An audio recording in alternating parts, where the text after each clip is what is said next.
If you're wondering whether deciding between the Galaxy S9 and Galaxy S9 Plus will come down to screen size, think again.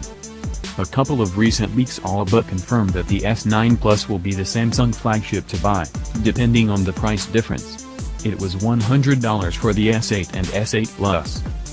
This past week a photo of the S9 retail box reportedly surfaced, which shows that the device will boast a super-speed dual-pixel camera with a variable aperture of f/1.5 to f/2.6.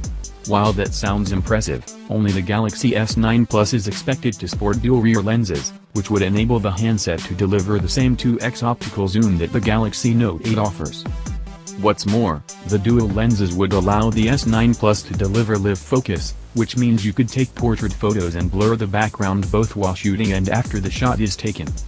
Now comes word that the Galaxy S9 Plus will offer a larger capacity battery of 3500 mAh, which would be significantly more than the 3000 mAh pack inside the regular Galaxy S9.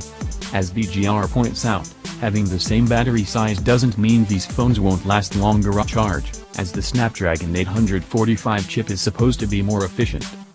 The last time around, the Galaxy S8 Plus outlasted the Galaxy S8 on our web surfing battery test, enduring for 11 hours and 04 minutes. The Galaxy S8 lasted 10:39 on the same test.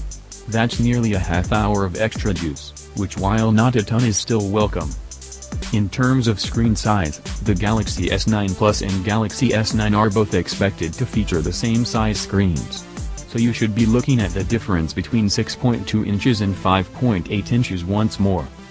We won't know until Mobile World Congress towards the end of February just how different the Galaxy S9 and S9 Plus will be from each other, but early signs point to the Plus model doing a better job of justifying the premium this time around.